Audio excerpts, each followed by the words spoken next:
My anxiety can be sensed in the air. It is quiet in the office, and the sound of my feet constantly hitting the floor is the most prominent sound resonating in the office. My heart echoes. The hush penetrates my ear as I wait patiently for the representative of the graveyard to give me an answer about my job. I have always been a decent and ethical man, even though growing up and traveling from orphanages to violent and drug-addicted foster parents, or in other words, perverse people, I turned out being an upright man, a perfect life, full of honesty and noble deeds. I never thought of imprudent and misguided acts such as partner meetings or popularity among people. I worked diligently and hastened all my efforts to be here. I have procured all the gunpowder in my possessions to turn on the light in me. A light that people always taught me to keep radiating luster and glow. Notwithstanding the light, I always thought, what will happen to me if I let that luminosity cease? However, I'm now sitting in my first job, sitting with ostentatious clothing and waiting to get the task of working in a graveyard. Kind of boring, kind of scary, but what can I say? I need to survive as I can. As I look at two raindrops racing through the window, footsteps start getting closer to where I am sitting. The thrill of the door being opened. Slowly, I turn my head as I hear, "Mister, after analyzing your curriculum, we have decided to hire you. If it's possible for you to start working night shifts right now, it'll be perfect for us." Thank you. Sure, I'll start right away, I answer in a trembling tone. His sturdy face aspect inspired an unimaginable horror, more than the fact that I was going to start working at the night shift in a graveyard with dead bodies, and you got how many souls were flying around. In such an introverted and faultless personality, everything caused me terror. And this culminated it. I immediately changed my clothes into some smelly shoes and an adequate, comfortable shirt. They smelled like the earth. Maybe because it had just rained, maybe because I was imagining dead bodies decomposing below where I am standing. It is dark. A full perfect white moon starts to shine intensely upon a few stars, and the owls start howling in their trees, bats flying through the sky, while a poor, alone raven sits upon a tomb, looking at me, observing me, and talking to me? What am I saying? Ravens don't talk. Unless I am an undiscovered lionheart warrior of those that have supernatural abilities. However, those crazy thoughts were illogical. Sure, it's just my imagination. The air starts getting glacial and forsaken as I check around. I could devise how scary it is to be in such an enormous place full of devil. I sense such dreadful vibes in this place. Insane thoughts by seeing this raven start popping through my sane brain. The raven starts getting closer and closer, looking for a company, a grotesque company to commit evil decisions.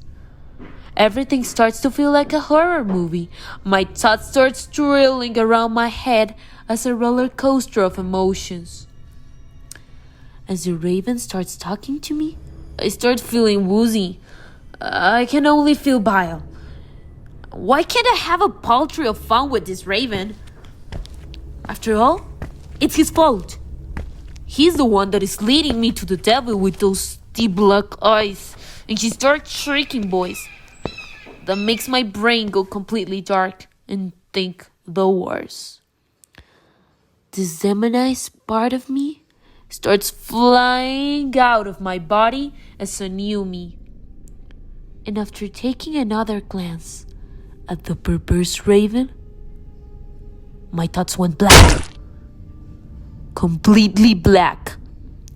I start tripping as I walk fastly from tomb to tomb, sitting upon them, smelling the dry, wet air, touching the graves that weren't still buried, and feeling such a ecstatic satisfaction as I lick the open tombs. I savor the taste of devil, the taste of death. I take a deep breath and continue walking, hesitating around the graveyard until I see it again. The black demonic raven is sitting in an open tomb. Fastly I arrive. I have no knowledge of walking, running, or either flying. Nevertheless, as soon as my hands contact the tomb, my whole body starts pounding, making me feel an unimaginative connection.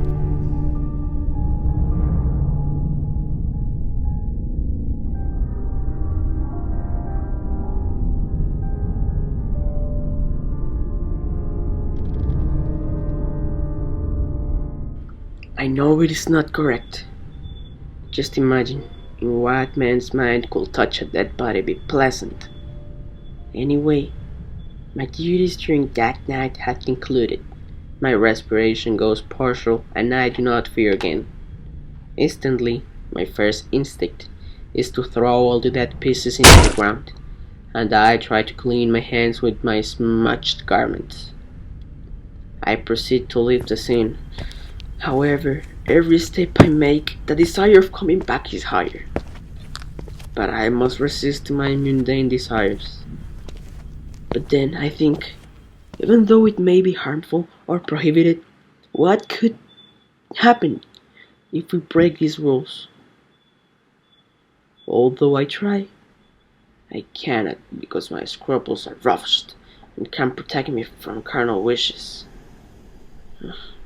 Or at least, that is what I thought. After all, I end up sitting in my smalt and mucky hat.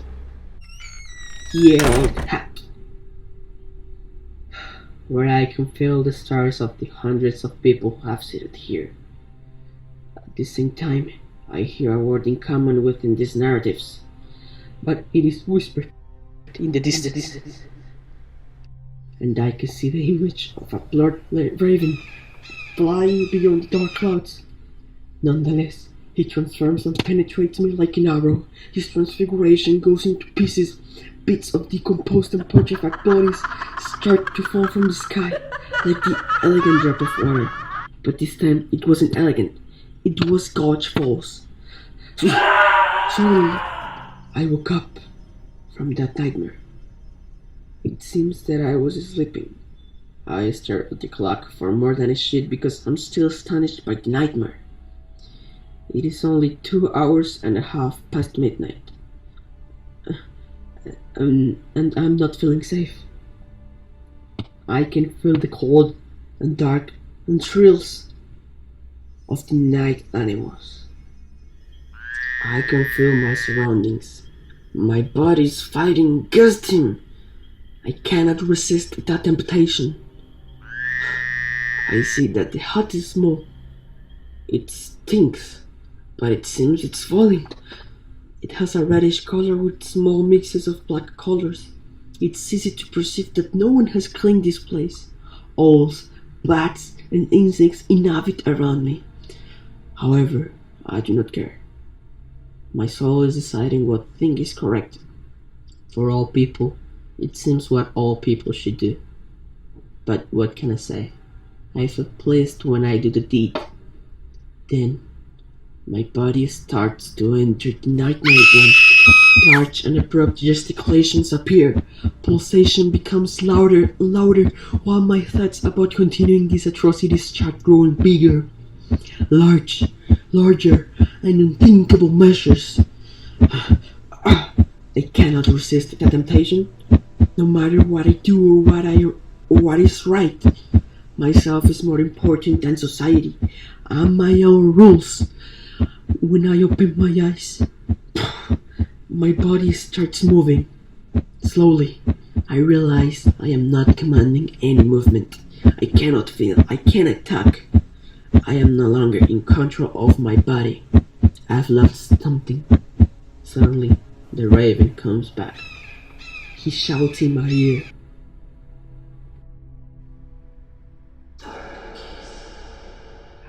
And bites my ear.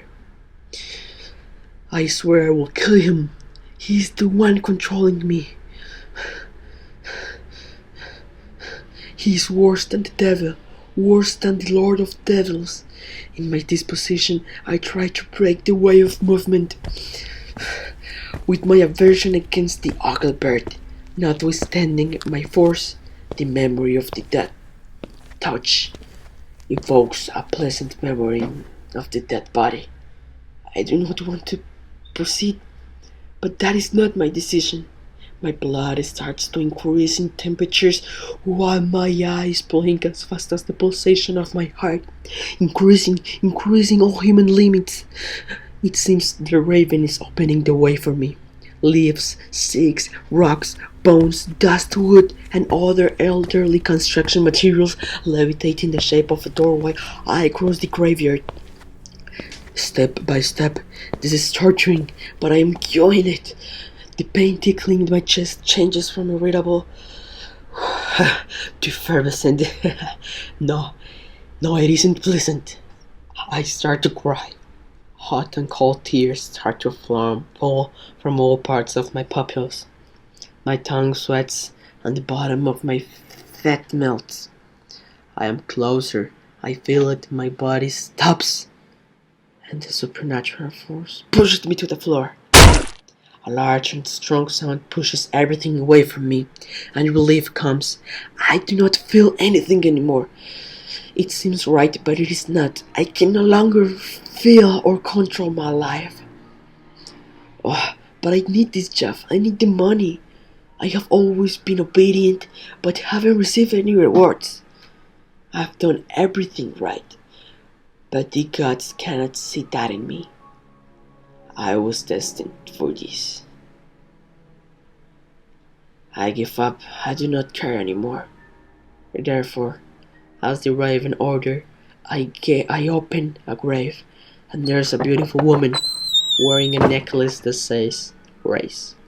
As expected, her skin is minimum, but the fact is the thing that most attracts me to her. I am wondering where she came from. What is her story? Definitely more interesting than my story. After a couple minutes passed, I tried to talk to her. Mom, Grace, you must be really pleased with this prettiness you carry, I said. But then I remembered that I was talking to a dead body. Notwithstanding this, I felt the urge to get closer. I was starting to have a connection. I started to touch, kiss, and feel. I am not stressed this time. I feel there's no one watching. Her privacy is mine. She is mine. Since I lost my life, I deserve my reward. I deserve the dead body. A couple of hours ago after midnight, I let my head lie in her chest, making me fall asleep in the comfortable arms of death.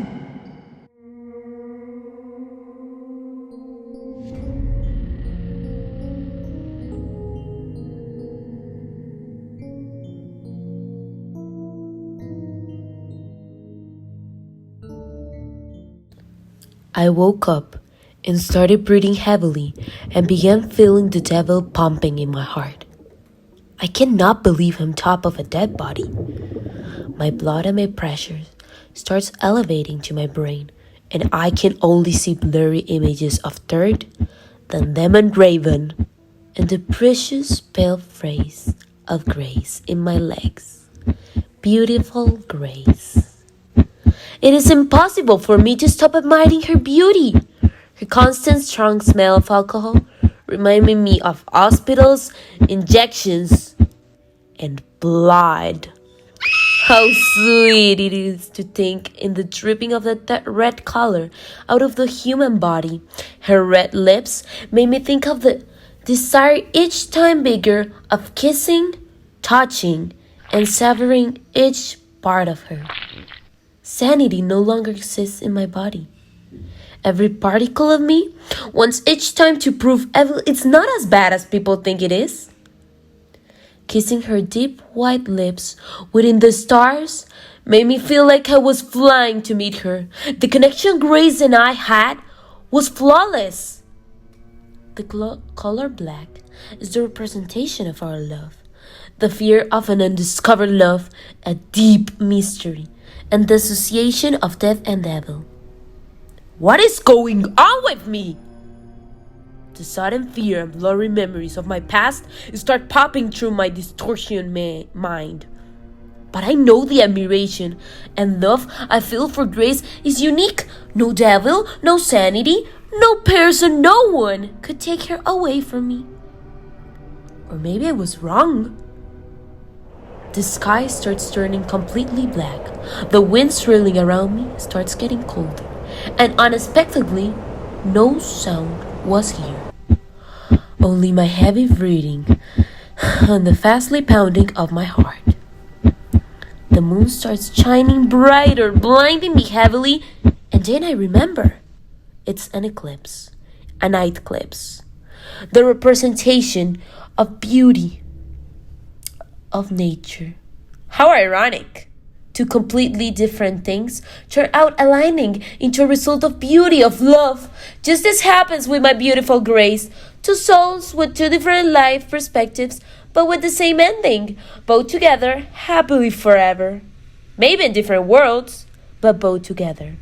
As the eclipse started shining brighter into my eyes, and the face of Grace, I started feeling dizzy, like something craving and cutting into my jeans, making the earth fill with another of desire of blood. My blood. My blood. It is just my imagination. Just my imagination. Just my imagination. It starts to be hard for me to talk, and I stand up and I can feel my hands dripping in blood. My breathing each time being shorter and harder for me to not fall apart. I feel like I am fainting. The moon feels each time closer and closer and closer. With every single tense muscle in my body, I managed to turn around quickly. But then I saw her, Grace, standing up. Her beautiful hair was picked up like a monster. Her eyes were wide open, and her long nails, full of fresh blood on my legs, freaked every nerve of myself out. It was impossible. My Grace, my sleep beauty, had wakened up. But for what? Didn't she love me back as I did? The answer to my question was clear as soon as she rolled her eyes up and started walking firmly to where I was standing. Each step she took made me get nearer to the pathetic end of my life. My beautiful Grace turned to be a disgraceful woman. To my love and purposely clutching my nails, to eyes taking advantage of my innocent love, and touching, licking, and even tasting my body and my blood. Without hesitating anymore, I looked around, wondering if I screamed, someone else could help me. But I was alone, as all of my life. My death was near, and I couldn't depend on anyone else other than myself. I saw Grace for the last time, and seeing her transformed in distortion face made me nauseous and disgusted me so much I started to run. Running for my life.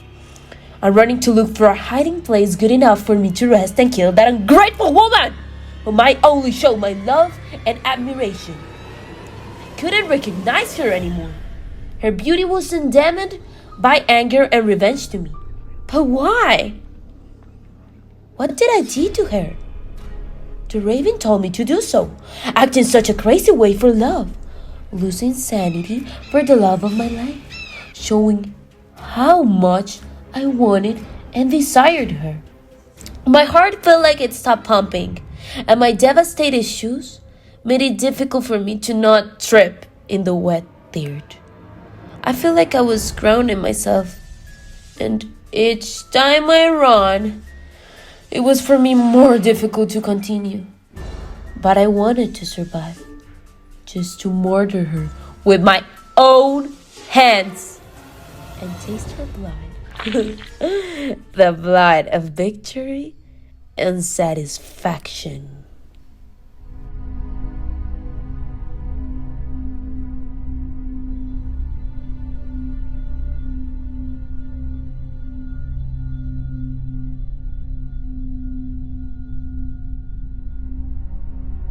I keep hesitating away from the dead alive body that produces dreadful feelings inside me. All of a sudden, I hear the shrill of a raven. The dark, cursed raven that always followed me everywhere. And vehemently, I fasten my steps. I am running so fast that now I'm able to see how trees and fog pass behind me with incredible speed. As my head towards square diminishes, I look behind me to verify that I am safe. Yet she's there with her deep, brilliant eyes. I can feel her eyes calling me with gentle whispers, as once her awful smith did. I still remember the first time she called me. But the memory starts to blur, because I feel weak. My body is fainting.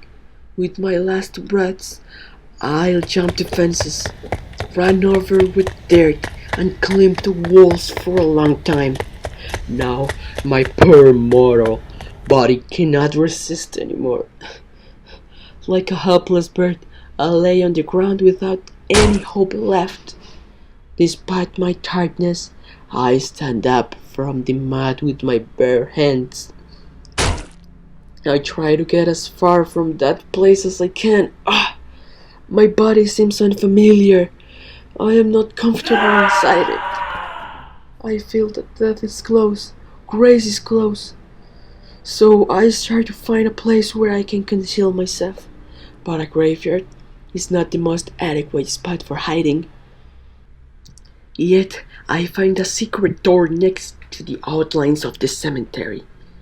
I open the door with the minimum strength that I have left, and at the same time, the raven keeps staring at me with such a demonic look.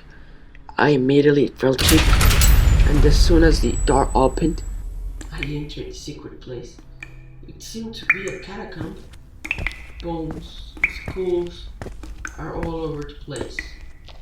I can feel dampness while my shoulders touch the mold from the old and rusty cobblestone inside the underground. Finally, when I feel safe, I ceased my running to rest on the mud floor, and suddenly my skin feels different, and my lungs are filled with unknown oxygen that does not allow me to speak.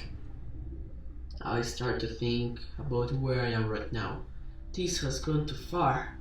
I tell myself that the fact that I am running is because I created this prohibited wish. But my heart feels red and makes me feel angry through my veins. This is all her fault. I am a person with scruples. I have a job and consciousness. She's the one with the monstrosity. She's the demonic part about all of this. How in the world does a dead person approach me? Where is God? I need help.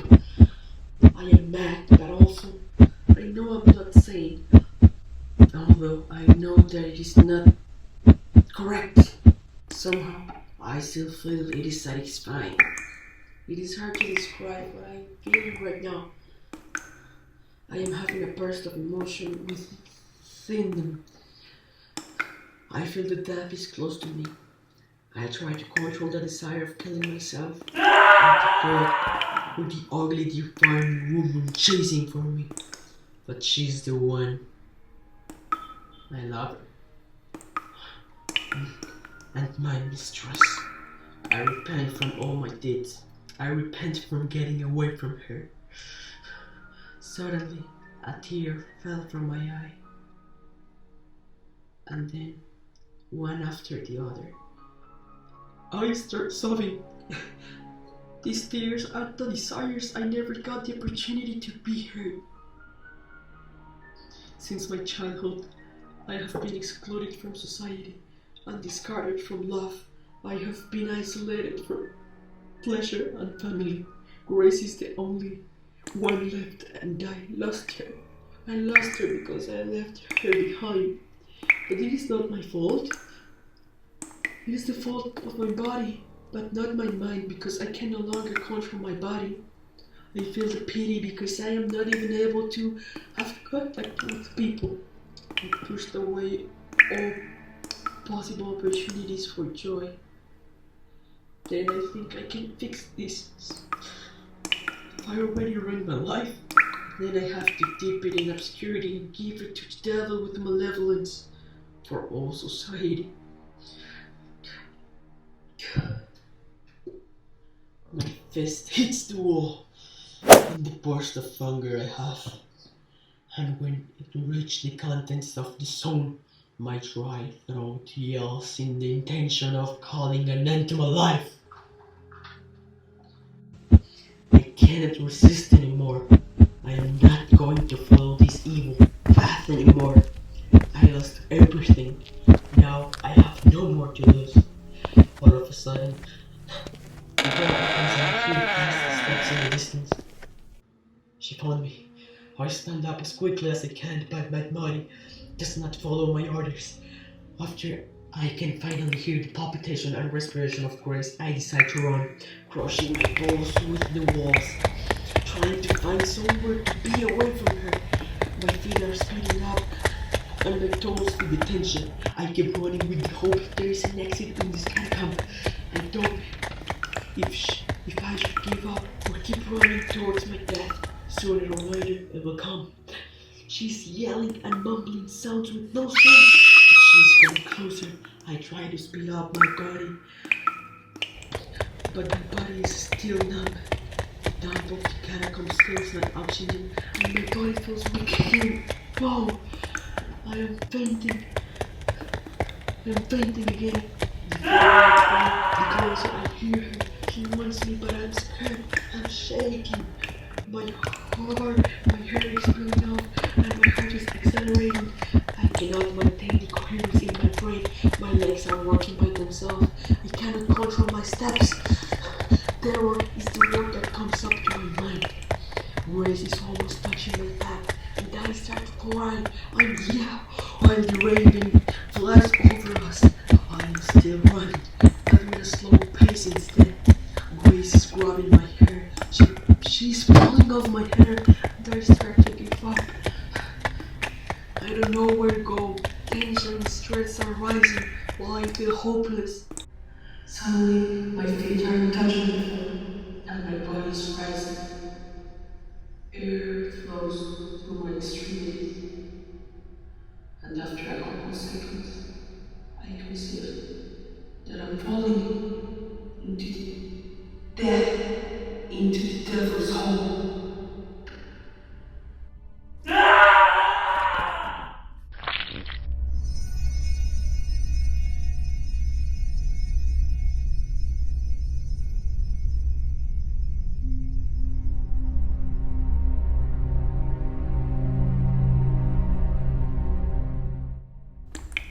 Everything was black, and all of a sudden, I can't feel my legs. It feels like I have just woken from a nightmare, but now I'm living a worse one.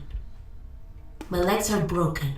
I know that for sure because of the unimaginable pain I feel when I try to move them to stand up. The worms around me make me realize I'm underground, isolated, and the strong scent of dirt reaches my face instantly. I can feel my head palpitating hardly, and I'm sure it is now as enormous as a balloon. I feel devastated, but I can't even cry. My eyes are hardly open, and I'm sure it is my end that has knocked my door. And if I don't open it, Grace will. Even from that profound hole, I can feel the bad vibes from outside. I can perceive the bitter and dampness around. And mostly, I can hear the slow but steady steps from Grace behind me. Madness makes me hungry, and I can only think of winning this battle, killing her, and severing each part of her, but this time without sweetness. It's sad how innocent I was, offering all of my heart and love to her. And her ungrateful soul just rejected it. And instead, she became a crazy, sad woman, running after me to ruin me, to kill me. And after all, she will achieve it. Worms start crawling in my ears, and as I rip them out, I can't think clearly and start to eat them. Slowly, they start trilling in my mouth, and this makes me start to feel a little energy and a little opportunity to survive. Fastly, I start popping around me, but I can only feel the wet air, ants, and lots of worms entering my open wound, where Grace had buried her nails. I am almost losing faith in finding something that helps me to annihilate her and banish her from Earth's existence. But I can sense something. It's hard and firm, and I am almost sure it's a piece of wood. Each second I lose, I can hear the sounds of her steps and the hesitating breath of her increase behind me, almost breathing in my back. It costs me a considerable pain to move even an inch, but I can finally achieve to get in my knees and grab with my trembling hands certain object I can't still define because of such an obscure deep hole I am trapped in. I start pumping, touching, and moving the object until I can feel the heat in my face. It's fire.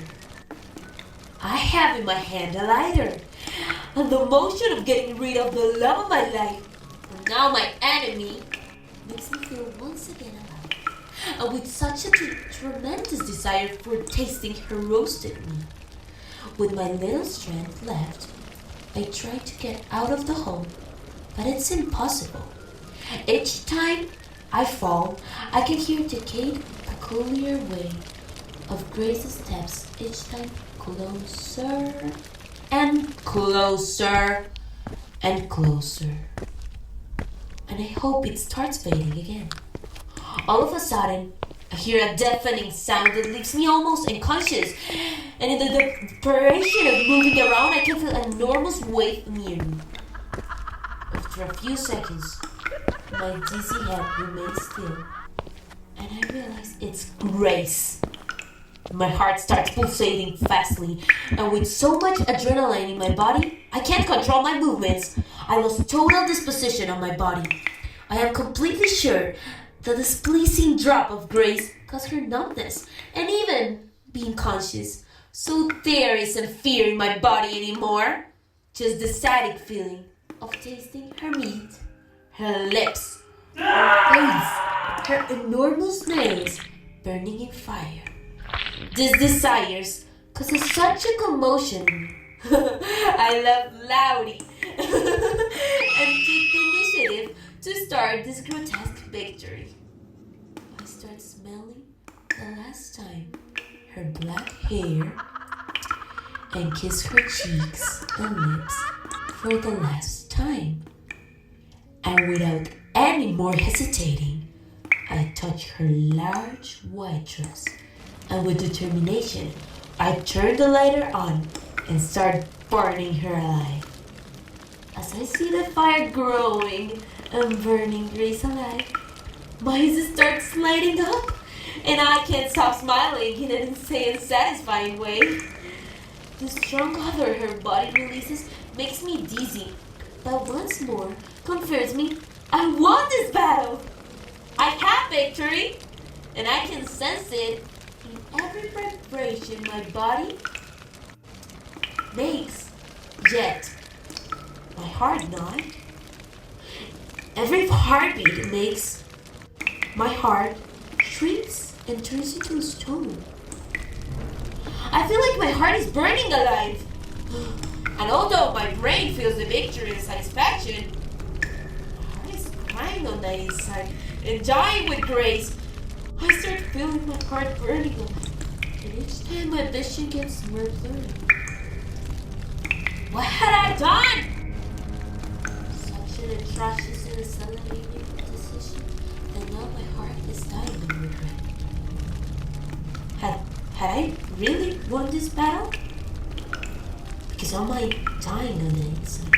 I was supposed to feel joy, to feel invited by an unimaginable desire of tasting grace, but now all I want is to save her. I start breathing faster, and even if I don't feel my heart beating anymore, the pulsation in my head makes me realize I am more alive. And the love of my life is instead burning alive. Without thinking it 1 second more, I hug with all of my body grace. I start feeling my skin heating each time more and turning into a red color. Even if the pain is unimaginable and I am almost fainting, my heart feels relieved. Tears start running down my cheeks, but this doesn't stop the fire. It is soon to the end. It is crazy to think the last day of my life was the day I started living. And even though my thoughts were distortion and strange, it was all because of the power of love. The smell of my legs and blood burning alive makes me smile, and I can avoid tasting her burned skin I have in my own hands that are also burning alive. I can see it move. The pain has controlled all of my body, and I can't even scream. But feeling the bones of grace in my arms makes me feel numb, as if I had anesthesia in my body. The anesthesia of love. How ironic. After all, neither of yous won this battle. The winner was love, our love. After starting to nail the ashes of the remaining of grace and enduring my grief by holding the remaining of her body, I let myself go. I close my eyes and bite my tongue, letting fill my mouth of blood.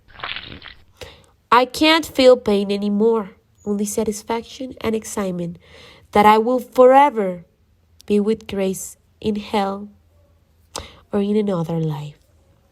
After all, I will be imprisoned inside dead hands. Because love is artificial, but pain dominates. I certainly was born by the flames of love.